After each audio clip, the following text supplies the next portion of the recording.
Terima kasih atas speaker di atas ruang yang diberikan dan saya berdiri bagi pihak Pertikaian Rakyat dan seluruh warga dari Pakatan Rakyat untuk bersama-sama mendukung usul yang dibawa hari ini, dan tentunya kalaupun kita mulakan dengan ucapan takziah saya peribadi kepada Yang Amat Berhormat Perdana Menteri juga di atas kehilangan peribadi beliau, termasuk juga dengan semua mereka yang telah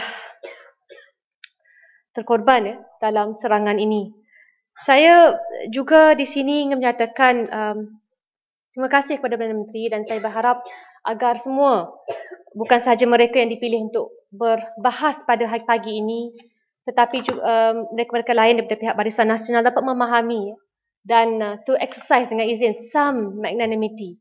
Kerana dalam hal ini, bila kita bercakap tentang isu yang membabitkan satu tragedi serangan terhadap negara kita, bukan soal pertikaian politik dan sebagainya, tapi soal serangan terhadap negara kita, maka saya berharap apa bentuk maklum balas yang diberikan itu dapat diterima dengan baik, insya-Allah. Saya juga di sini, Datuk Speaker, ingin pergi kepada isu yang disebut oleh Perdana Menteri berkaitan dengan siasatan. Kita sedar ketika ini hanya 200 mangsa yang telah dihantar kawasan yang ditetapkan, tetapi ada banyak lagi mereka yang terkorban belum lagi dijumpai. Kerana itu perlu, terpenting bagi kerjasama yang merentasi bukan sahaja kerajaan Malaysia tetapi juga badan-badan yang berkait dengan kalau di sini disebut dengan izin di Dutch Safety Board Resources. Mereka juga telah menghantar bukan sahaja dari segi agensi-agensi lain, tetapi yang paling penting untuk mengatur siasatan. Disebut di sini dalam berita terbaru di Kiev untuk melakukan kerja-kerja pendakwaan. Dan saya di sini ingin menyatakan supaya Perdana Menteri memberikan sedikit perincian, atau kerajaan memberikan sedikit perincian dari segi siasatan yang hendak kita langsungkan ini adalah adakah akan merentasi kerjasama antara negara kita dan negara Netherlands ataupun negara-negara lain, dan ataupun adakah ianya akan dirangkumkan menerusi Persatuan Bangsa-Bangsa Bersatu. Penting untuk mengenal pasti kerana setakat ini benar, Malaysia alhamdulillah telah menunjukkan bahawa kita tidak tunduk dengan mana-mana negara kuasa yang besar. Dan kerana itu, walaupun ini tindakan yang baik, pada masa yang sama, kita juga harus jelas dengan apakah tindakan seterusnya. Sama ada kerajaan telah mengutuskan atau akan menghantar pihak peguam negara bersama dengan mereka yang bertanggungjawab untuk menjalankan siasatan. Perlu diingat juga, saya tahu Yang Berhormat Bagan tadi menyebut tentang serangan kepada Amerika Syarikat terhadap Iran Air. Mereka menggunakan saluran bukan ICC, International Criminal Court, kerana harus kita kenal pasti bahawa Malaysia, Ukraine, Russia semua bukanlah mereka yang telah meratifikasi ICC, tapi mereka telah mengemukakan dakwaan setelah Iran Air diserang tahun 1988 menerusi International Court of Justice, Mahkamah Keadilan Antarabangsa. Dan perlu kita juga ingat ketika itu pendirian atau the stance of America, dengan izin, amat bukan saja defensif tetapi angkuh. Saya mendapat kenyataan yang dikeluarkan oleh Presiden Amerika Syarikat ketika itu, mereka tidak akan sekali-kali memohon maaf walaupun insiden itu mengorbankan nyawa warga Iran, dan dikatakan there's no way America would ever apologize for America's behalf. Pada saya, laluan yang diambil ketika itu memberi kita sedikit panduan apakah yang akan kita buat dalam jangka masa pendek dan panjang. Pertama, adakah kerajaan akan mengambil kira keperluan untuk membawa kes ini kepada International Court of Justice? Itu satu possibility yang boleh kita ambil bila kita melangkah ke depan. Keduanya, Kerana ini juga berkait dengan Gaza dan saya ucap terima kasih kepada Perdana Menteri kerana pada saya mohon tingkat awal bersama Ahli Parlimen Keluang dan juga Ahli Parlimen Shah Alam untuk kita sama-sama memuatkan satu usul khas juga oleh Perdana Menteri yang mengutuk mengecam pembunuhan yang sedang berlaku di saat ini di Gaza. Jadi perlu kita ingat keputusan kita untuk menyertai ICC dan meratifikasi Rome Statute ini akan boleh kita guna pakai dalam merancang gerakan seterusnya. Sama ada pertama dari segi kes MH17. Bukan mudah walaupun ada pendapat yang menyatakan kalaupun kita bukan anggota ICC, Malaysian Bar Council Human Rights Committee co-chair dengan izin Andrew Khoo menyatakan ada kemungkinan mereka yang bukan anggota ICC dapat membawa kes di bawah section artikel 8/2 B2 war crime of attacking civilian objects ataupun di bawah frasa yang sama war crime of killing or wounding a persons or their combat or war crime of murder. Jadi pada saya ini adalah pandangan-pandangan yang saya harap pihak peguam negara dapat teliti dan kami anggota-anggota parlimen di peringkat Pakatan Rakyat juga mengalu-alukan sebarang sesi makluman. Sebelumnya MH370 ada sesi berasingan. Saya berharap bila kita ke depan dalam semangat yang sama kita mahu disebut bersatu dalam hal ini, maka maklum balas dan setiap penjelasan itu diberikan secara bersama. Mohon bertanya sikit. Silakan. Speaker. Ya, boleh kata. Terima kasih, Datuk Speaker. Saya ingin tanya Bapak Pantai berkaitan tentang ke depan ini. Kita dimaklumkan bahawa para pendakwa raya daripada Netherlands telah pun datang ke Ukraine dan sedang membuat beberapa penelitian agar dakwaan pembunuhan boleh dilakukan kepada mereka yang terlibat di dalam kejadian ini. Ini adalah susulan kerana ada satu pindaan kepada undang-undang Belanda, Amendment to the Dutch Law 2 tahun yang lalu dengan izin Datuk Speaker, di mana anyone suspected of killing a Dutch citizen even on foreign soil can be prosecuted by the country's authorities. Apakah Bapak Tan setuju kalau peguam negara meneliti juga aspek ini agar perkara-perkara susulan selepasnya dapat kita ambil tindakan yang tegas? Kerana ini merupakan mass killing yang berlaku terhadap warga negara kita. Terima kasih. Nampak Pantai sikit. Ya. Silakan. Nak bagi ya. Sila ya. Terima kasih. Saya juga ingin menyahut Lembah Pantai bahawa sebenarnya Malaysia akan cuba mendapat sokongan untuk menyandang sebagai salah satu ahli dalam Security Council United Nations atau Majlis Keselamatan PBB, maka kita haruslah moving forward. Kalau saya ingin mencadangkan kepada Perdana Menteri bahawa haruslah kita lobby dengan UN Security Council tu untuk buat siasatan dan mengarahkan ICC, International Court of Criminal Court, untuk menyiasat di bawah prosecutor mereka kerana Majlis Keselamatan mempunyai kuasa mengarahkan ICC untuk membuat siasatan, dan saya rasa itu adalah salah satu the way forward.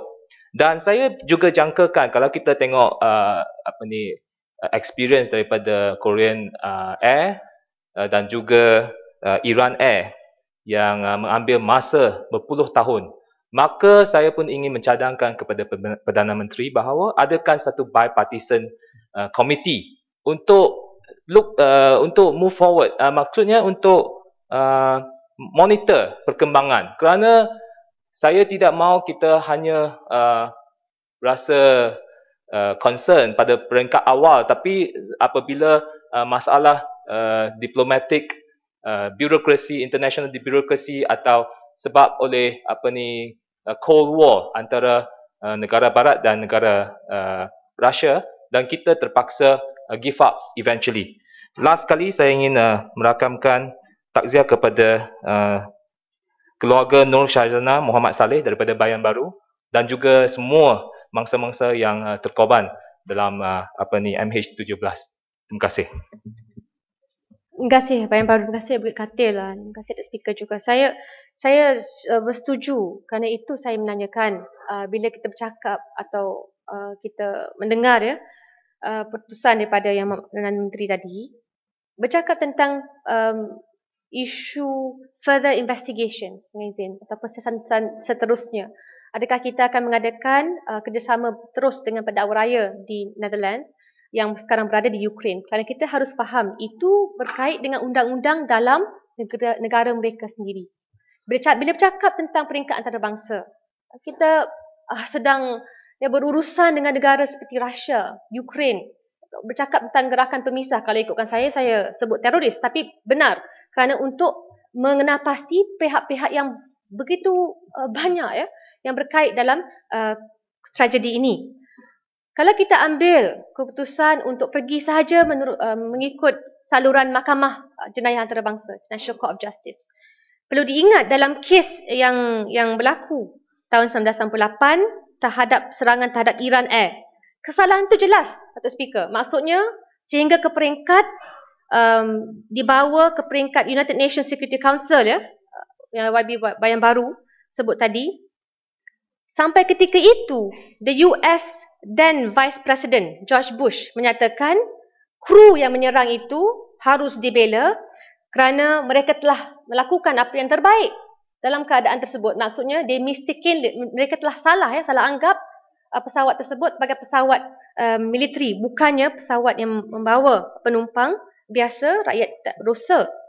Jadi pada saya, memang mereka gunakan laluan itu, Iran bawa ke peringkat atasan International Court of Justice dan akhirnya Amerika Syarikat membayar sebanyak 61.8 juta US dollars. Tapi bayaran itu, pampasan itu, saya bawakan perjanjiannya, akhirnya melepaskan Amerika Syarikat kerana dibawa selepas bayaran dilangsungkan, tapi mereka tidak pernah on record menyatakan mereka melakukan kesalahan. Jadi pada saya, apa yang berlaku ketika itu, kita harus ambil maklum. Dan memang di sinilah keputusan yang kita akan ambil ini, walaupun saya bersetuju, kita boleh lalu menggunakan International Court of Justice, pada masa yang sama kita juga harus ingat, bercakap tentang ICC, apakah implikasi dan apakah mekanisme yang boleh kita guna pakai seterusnya. Sedikit. Silakan. Terima kasih pandangan yang berhormat mengenai International Criminal Court. Yang berhormat Perdana Renggas pun ada di sini, Presiden Parliament for Global Action Malaysia.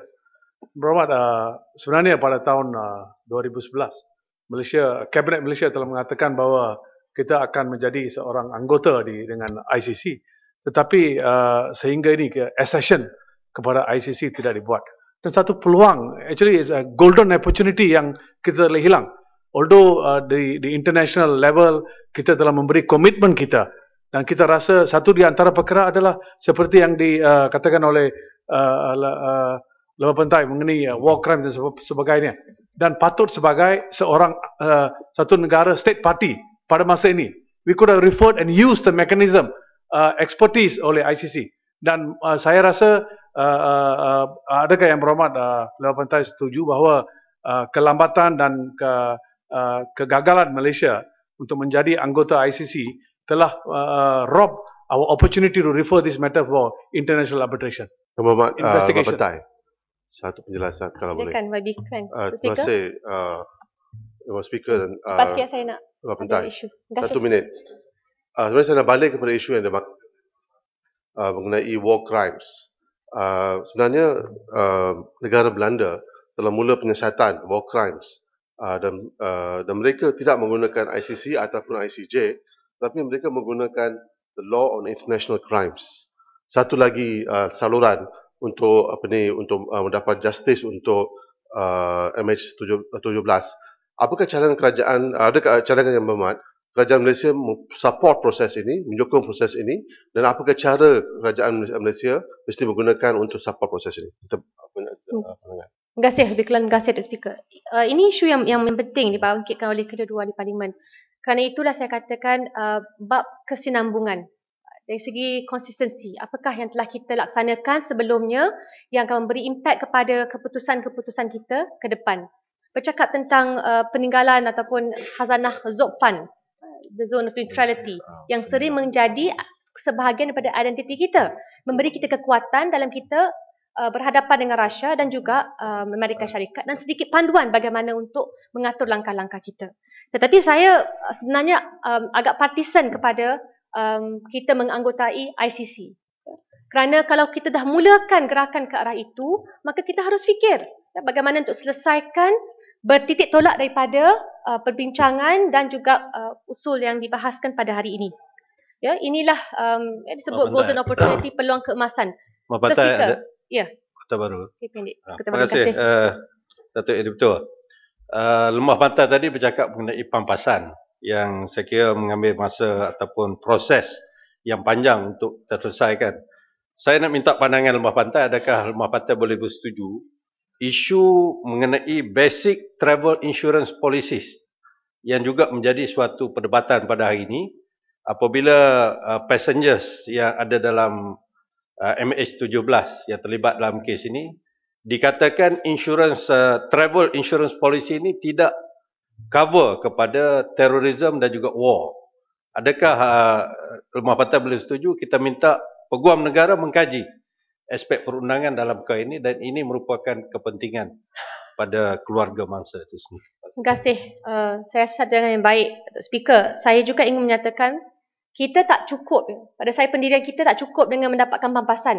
Ini isu serangan yang memang zalim, kejam, dan kita harus pastikan mereka yang bertanggungjawab itu dihadapkan ke muka pengadilan. Berbalik kepada ICC, sesiapa negara yang menjadi anggota ICC hanya boleh melakukan pendakwaan menggunakan mekanisme itu 60 hari setelah menganggotai ICC.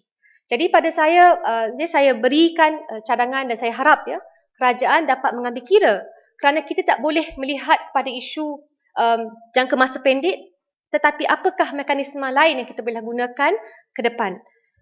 Bila bercakap tentang isu Gaza, Dr. Speaker, isu Gaza, Malaysia ini punyai di moral position dengan izin.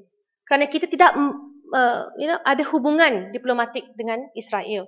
Dan kita adalah negara yang paling awal menyatakan dukungan kepada Palestin. Dan kerana itulah saya rasakan bila kita telah menyebut berkali-kali pendirian kita sekarang ini dengan lebih 600, kebanyakannya 75% wanita, anak-anak kecil sampai bayi yang baru lahir dibunuh dengan begitu rupa, sampai disebut atau digunakan perkataan genocide yang sedang berlaku di Gaza. Bukan soal peperangan. Isunya alasan 3 anak muda remaja Yahudi yang dikaitkan dengan Hamas tanpa bukti. Dan sehingga kini yang meninggal dunia yang dibunuh tanpa peri kemanusiaan adalah warga Gaza. Jadi yang saya ingin sebutkan di sini apa? Menggunakan rangka ICC kembali kepada mekanisme itu, maka membantu Malaysia untuk memulakan proses. Walaupun Palestin dan Israel, kedua-duanya, Israel itu negara teroris, bukanlah anggota daripada ICC, tapi Palestin sudah mulakan langkah ke arah itu. Jadi pada saya, penting untuk kita melihat apakah yang boleh kita lakukan bila kita ambil keputusan untuk menganggotai ICC. Itu satu. Kedua, saya nak bangkitkan di sini juga kerana walaupun saya berikan dukungan sepenuhnya dengan cara kita mengecam pembunuhan oleh Israel, kita juga harus sedar bahawa Malaysia adalah pada tahun 2010 merupakan rakan dagang Israel yang ke-15 terbesar. Jadi pada saya peringkat ini saya mahu berikan cadangan kita tamatkan, hentikan apa-apa sebarang bentuk hubungan dagangan dengan Israel. Kerana pada saya bila bercakap tentang impak ekonomi, we talk about economic sanctions dengan izin. Iran itu dikenakan pelbagai tekanan. Maka ini sebab yang terbaik, cara yang terbaik untuk Malaysia menunjukkan our resolve, our firm commitment. Kita mula tidak ada hubungan diplomatik. Okey. Tapi hubungan dagangan itu juga sesuatu yang kita harus hentikan serta-merta untuk memastikan gencatan senjata itu peringkat awal. tapi harus juga didokong dengan peringkat akhirnya. Saya ada beberapa poin lagi, Datuk Speaker. Habis masa. Jadi saya harap Perdana Menteri kita mendokong dan dapat menggunakan ruang ini untuk merancang dan melaksanakan agenda kita seterusnya yang lebih besar yang harus kita laksanakan bukan sahaja daripada segi MH17 tetapi juga masa depan anak-anak yang terbunuh di Gaza. Terima kasih. Speaker, saya mohon menyokong.